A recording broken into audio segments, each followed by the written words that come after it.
Bonjour, donc voilà, bienvenue sur ce tuto au cours duquel nous allons voir comment créer ce genre d'effet à partir de Mospline et de R. Donc là, effectivement, ça dépendra en fait après de votre machine et des possibilités de paramétrage que vous aurez. Là, ici, on voit des petits traits. Moi, j'aime bien aussi qu'on les voit, mais vous pouvez arriver en paramétrant autrement à avoir quelque chose de beaucoup plus uniforme. C'est vous qui verrez, vous allez voir ça au cours du tuto. Là, j'en profite pour le dire parce qu'on voit bien dans le détail, donc c'est pas mal de le signaler. J'ai prévu aussi de faire un tuto sur l'arbre qui pousse. On va savoir si c'est un arbre qui pousse ou une branche de lierre qui se prend à un texte. C'est encore en balancement, on va dire. Euh, on reste toujours sur les splines d'ailleurs parce qu'on avait vu les enveloppes spline avec les titres qui défilaient. Là, on va voir un peu aborder Mospline et R au cours de ce tuto. On va voir que R n'est pas qu'un outil servant à faire des cheveux, mais il peut servir à beaucoup d'autres choses. On va voir ça de suite. On se retrouve sous Cinema 4D. A tout de suite. Donc, nous voilà arrivés sur Cinema 4D. Alors, on va attaquer de suite. C'est pas la peine de perdre du temps avec ça. Alors, il nous faut donc Mospline. Que voilà. Alors, Mospline, il se présente comme ceci. C'est un outil qui est assez intéressant. Là, à la vue, on a juste un trait. Au rendu, comme pour toutes les splines, il n'y a rien du tout. C'est pas une surprise. Alors, euh, dans Basic, ici, on va expliquer un peu les paramètres. La longueur, c'est donc la longueur de la spline. Voilà. On va mettre une longueur comme ça. Hein. On va avoir de quoi voilà, pousser à 270 par exemple. Hein, vite fait. Les étapes. Les étapes, c'est le nombre de points qu'il y aura le long de la spline. Alors, plus il y aura d'étapes, plus les courbes seront harmonieuses, moins il y aura d'étapes, plus ce sera angulaire. Donc, on va pas trop s'attarder là-dessus, c'est clair, ça parle de lui-même. Les angles. Alors, les angles, déjà, les segments. Alors, nombre de segments, on augmente le nombre de segments, il ne se passe rien. Pour la bonne et simple raison, c'est qu'ils sont tous là, effectivement, les 28 segments. La différence, c'est qu'il n'y a pas d'angle qui détermine. Donc on ne les voit pas. Par contre, si je fais une ouverture au niveau ici, voilà, on voit de suite que les segments apparaissent. Là, on augmente le nombre. Voilà. Les angles, alors on a l'angle H qui est donc dans ce sens-là, l'angle P, l'angle B, c'est toujours les mêmes facteurs de rotation. Voilà, ici. Et puis l'angle B, lui, c'est moins visible, c'est moins perceptible parce qu'en fait, c'est plus ce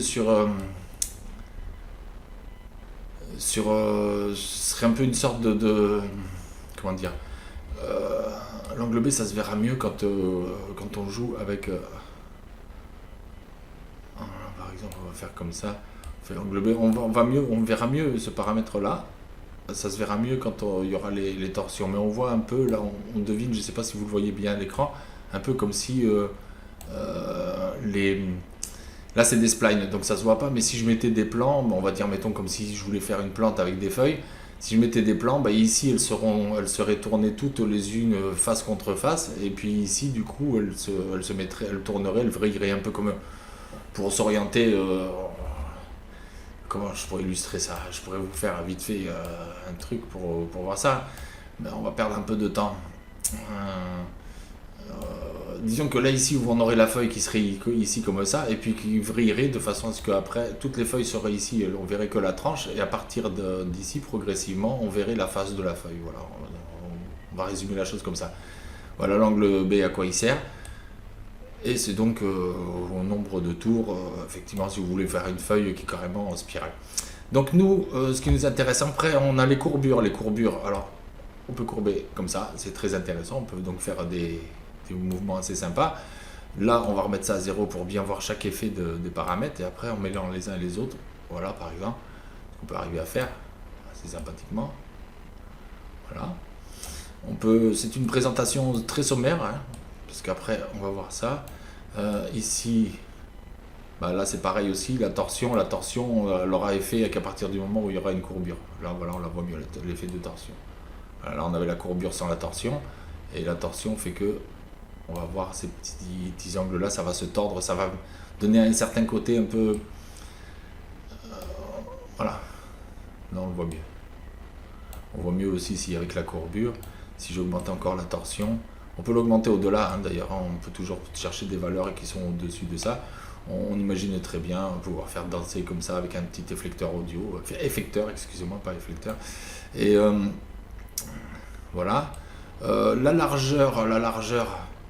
Eh ben, la largeur, elle a attrait en fait, comme tant que ce sont des splines, ça n'aura pas beaucoup d'incidence, hein, parce que même si je fais comme ça, au rendu, on n'aura toujours rien. On voit par contre en revanche que ça joue.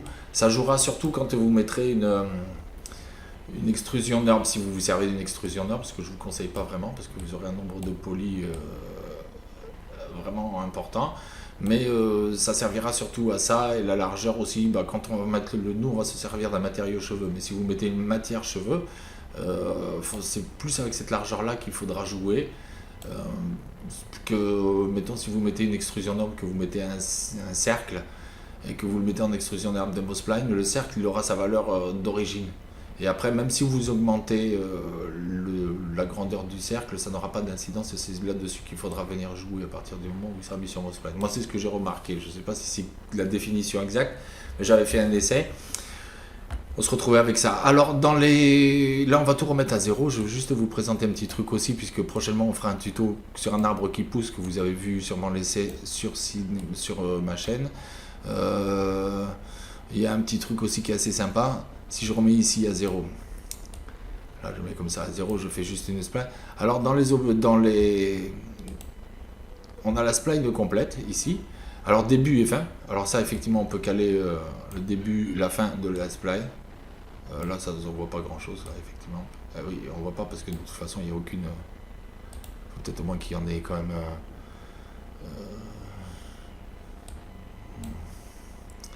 Juste une spline ici.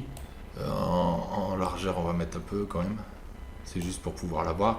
Ici on va mettre un nombre de segments, on va en mettre un seul, et là du coup on verra un peu mieux ce qui se passe avec ça. Voilà, comme le segment il était à 0, ça se voyait pas. Donc là la fin c'est où termine la spline, le début c'est où elle commence, parce qu'on n'est pas obligé de la faire commencer dès le début. Et le décalage, alors décalage ça a une optique, voilà, ça décale toute la spline d'un côté ou de l'autre, ce qui fait qu'en fait, mais ça décale la spline d'origine, ce qui fait que quand on a le mêle avec des torsions, on peut obtenir des effets assez marrants. On va voir ça de suite d'ailleurs.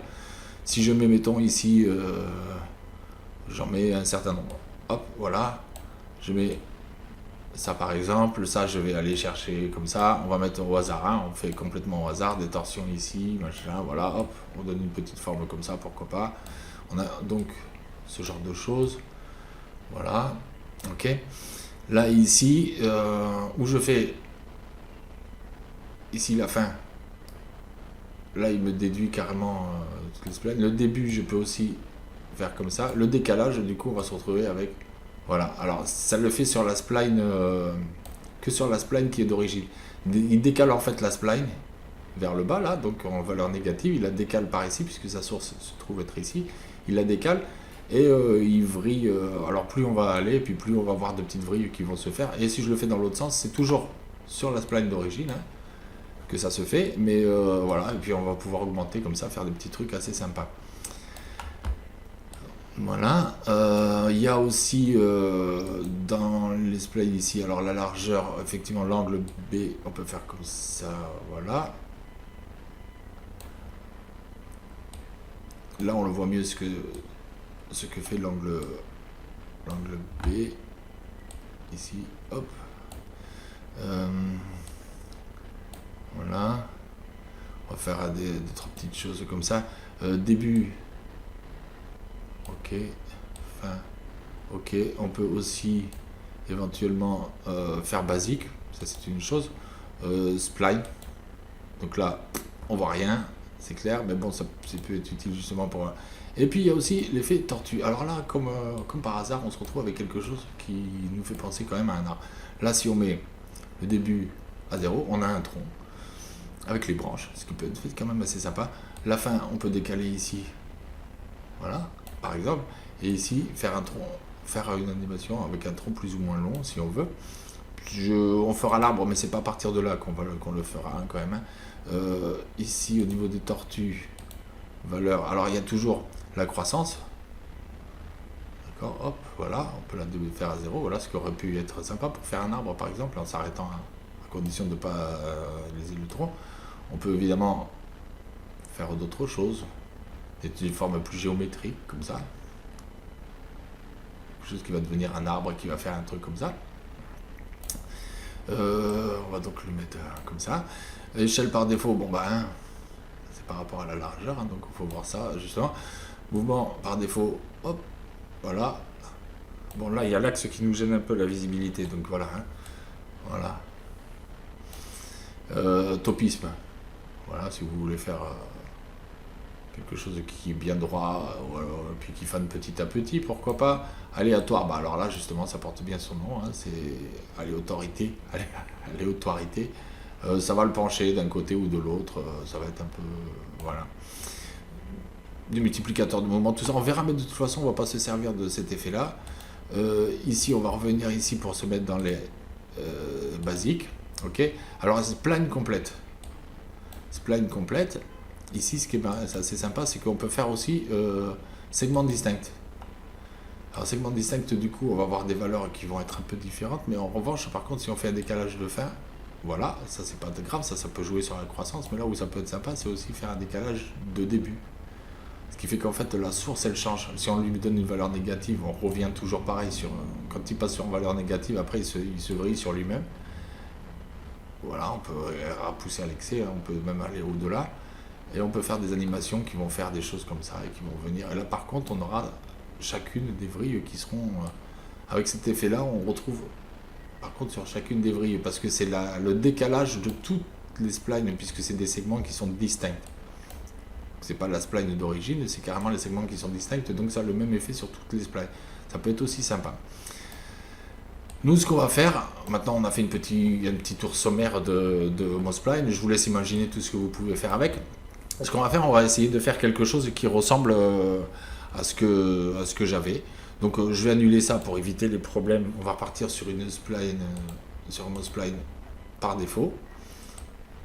Comme ça, on va se rebaser sur quelque chose de plus simple pour nous.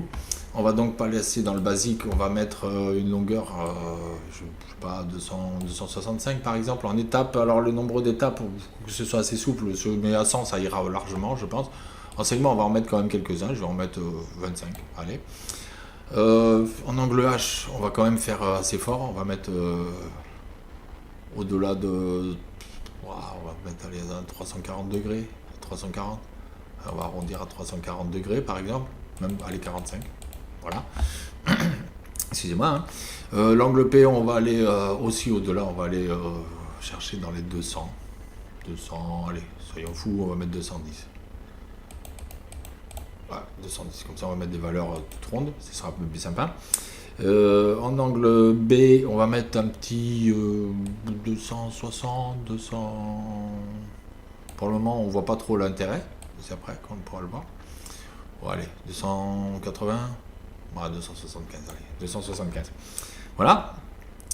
Ici, dans les courbures, on va mettre une valeur aux alentours de 75. C'est ce que j'avais fait à peu près. Hein, c'est pour retrouver à peu près les mêmes valeurs. Je ne sais plus exactement combien j'étais. J'avais mis peut-être aux alentours de 75. Je verrai. On rectifiera si besoin. On va dire... en incurvation, j'étais quelque part dans les 150, il me semble. 155. Allez, 155. Ouais, ça ressemble à peu près à ça. Petit à petit, on commence à se faire une petite idée. Et torsion, j'étais pas loin de 200, hein, dans les 190. Ou un truc dans le genre. On obtient quoi? Ouais.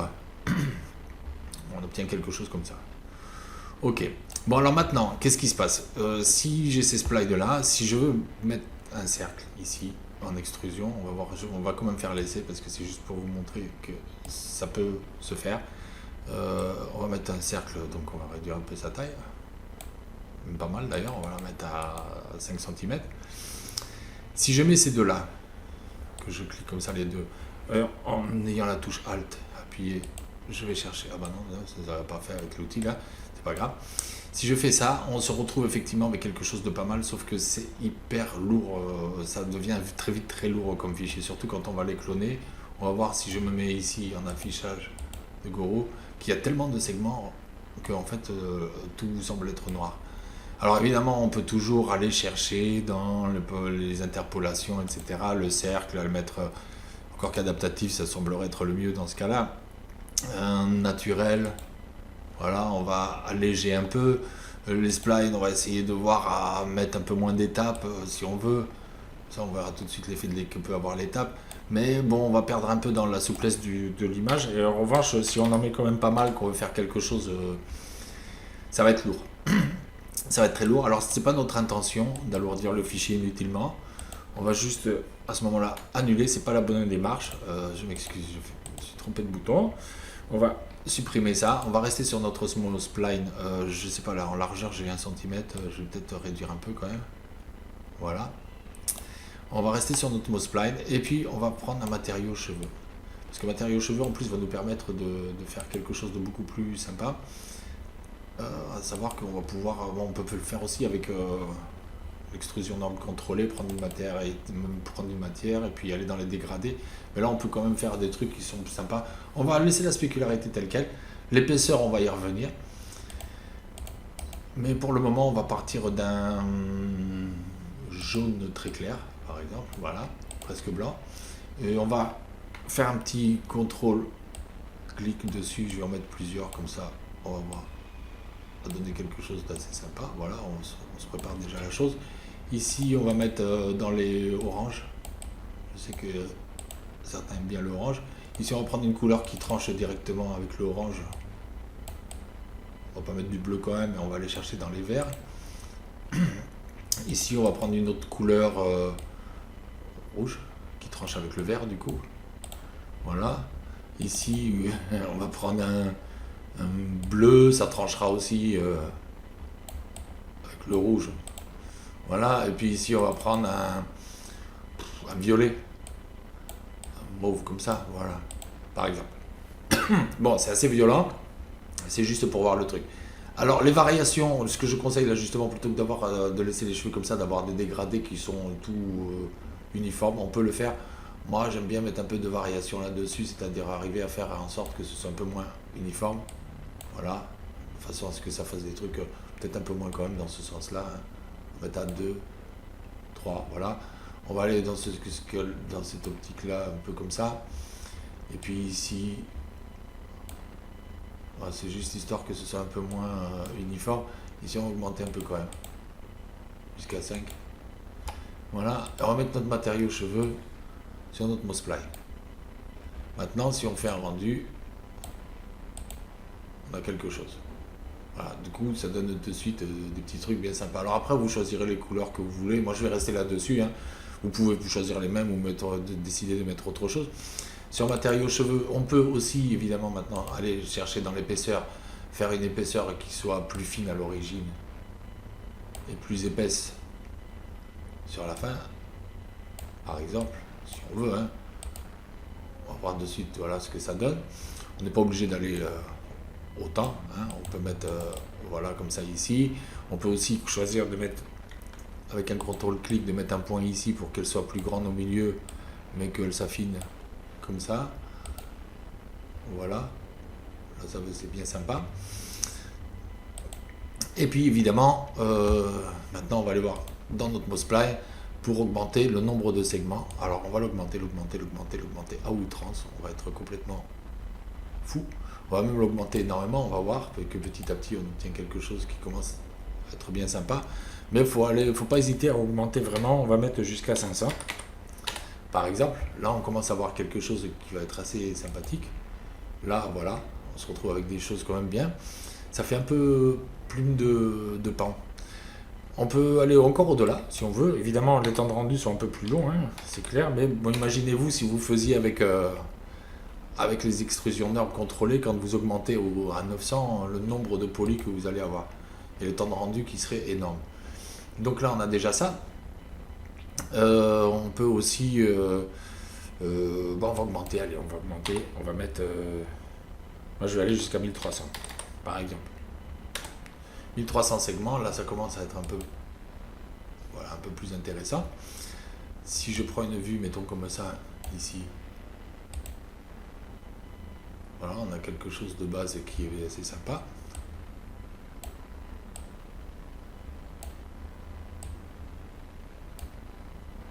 Voilà, on va faire une animation sur les clés, on va prendre un truc sur 100 frames. Pour le moment, hein, on va pas s'embêter. On va dire, mettons ici, on va faire une animation sur toutes les clés, les angles, les courbures. Voilà, on peut aussi décider éventuellement de mettre un... Non, on randomise aussi, mais je préfère le contrôler plus manuellement. On va dire à 25. On va changer un peu tout ça. On va mettre des courbures comme ça. On va changer un peu par ici, comme ça. On va venir un peu ici.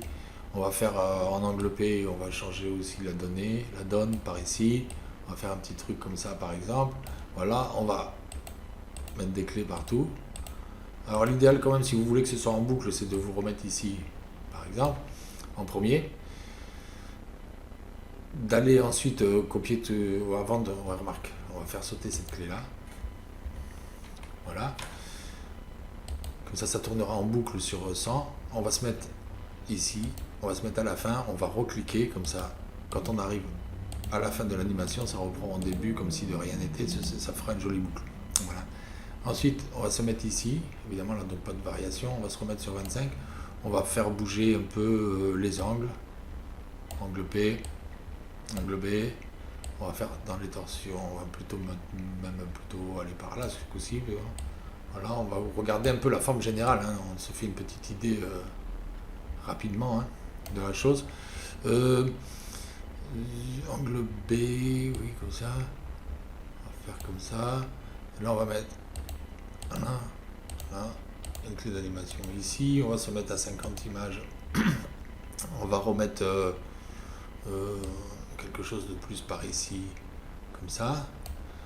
Ça, on va le mettre un peu plus par là. Ça, on va monter un peu par ici les courbures comme ça. On va aller plus par là.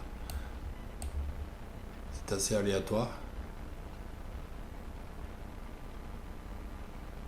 Ah, ce serait bien comme ça avec une torsion plus grande là.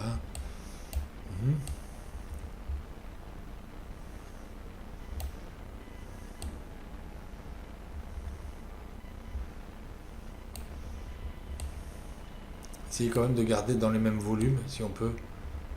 Ce serait pas mal. Voilà, on va mettre des clés d'animation là.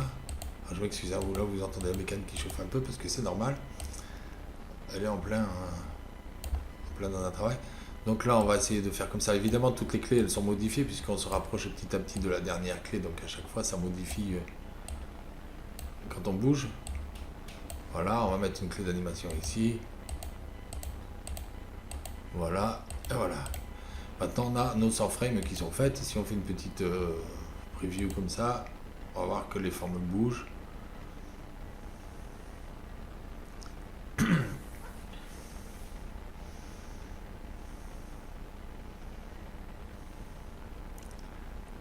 Toutes ces clés sont donc animées. Vous pouvez aussi choisir de les faire bouger avec un effecteur audio. Là, j'ai pas fait avec l'effecteur audio, mais on peut aussi. Mais on va essayer de faire le plus court possible. Voilà, on s'est donné une idée de la chose. On va partir par là. Ça, on va le mettre dans une symétrie. Hop, hop, hop. Au spline, on va mettre ça dans une symétrie. Notre spline, on va se mettre sur une vue de haut. De façon à mieux voir la chose. Notre spline, on va donc notre mouse spline, on l'a bouger Alt D pour avoir mes curseurs. On va la bouger par ici. Voilà, donc j'ai mes deux symétries qui arrivent comme ça. Oh, on va peut-être les bouger plutôt dans l'autre sens. Voilà, par exemple. Et ces deux-là, on va les mettre aussi dans une symétrie. Une autre. Voilà. Et on va donc les bouger. Ces deux-là, on va les bouger par ici.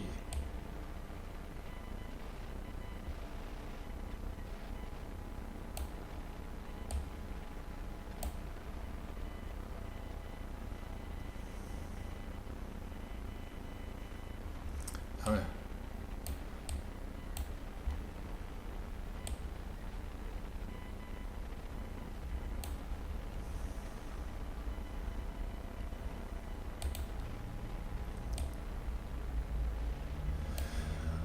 Ah là là là là.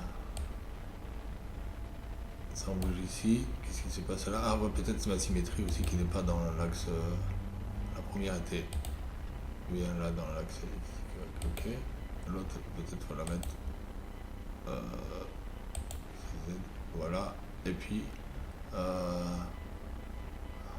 c'est ça. Et puis celle-là de la bouger un peu comme ça.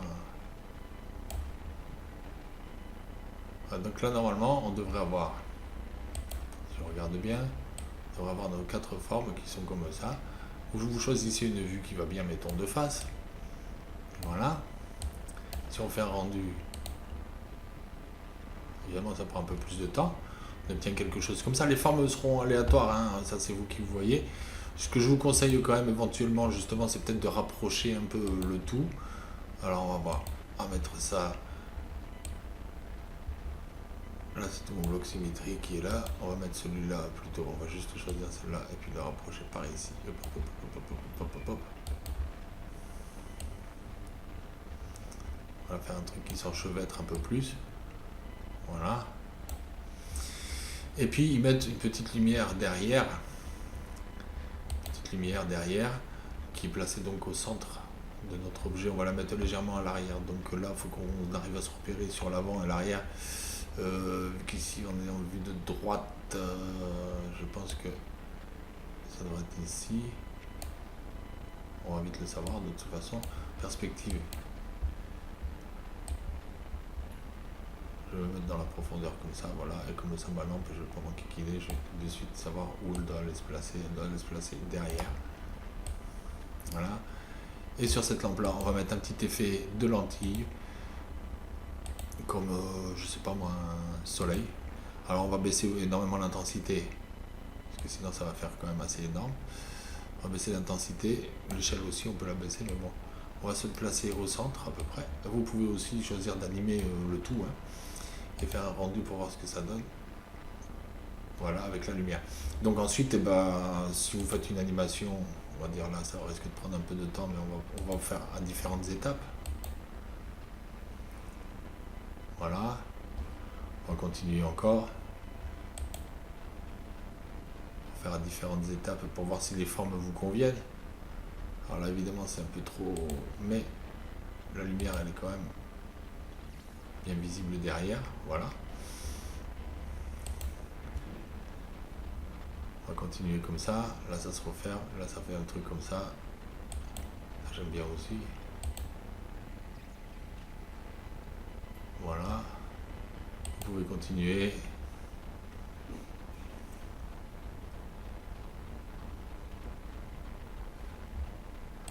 Voilà. Faire comme ça. Vous pouvez aussi choisir de mettre la lampe ailleurs, de vous mettre dans une autre vue si vous pensez que ça peut être plus sympa de le voir dans l'autre côté. Pourquoi pas vous mettez la lampe derrière de ce côté-là. Vous pouvez aussi choisir d'en mettre deux un peu plus faibles et puis pourquoi pas. Voilà par exemple. Donc effectivement après c'est le rendu. Hein. Là moi je peux pas vous le donner en direct, mais voilà. À vous de faire des petits essais là-dessus. On verra, on va mettre un petit effecteur audio aussi si vous voulez que ça varie avec la musique. Vous pouvez aussi mettre un effecteur randomisation au choix. Voilà, je vous laisse en espérant que ce tuto vous aura plu. Il est relativement court. On a présenté très vite fait Mospline, mais il y a quand même des choses hyper intéressantes à faire avec. Et puis on aborde en même temps, c'est bien parce qu'on aborde le matériau cheveux. Les cheveux ne servent pas qu'à faire des poils sur la tête, ni sous les bras, ni ailleurs. D'ailleurs, et ça peut servir à un tas d'autres choses et on aura l'occasion de revenir dessus. Ça peut être très utile. D'ailleurs, pour la modélisation, l'animation de l'arbre, on se servira beaucoup du matériau cheveux. Pas exactement, mais de l'outil cheveux, oui. Voilà, je vous souhaite bonne semaine et vous dis au revoir. À très bientôt à tous. Merci de m'avoir suivi jusque-là.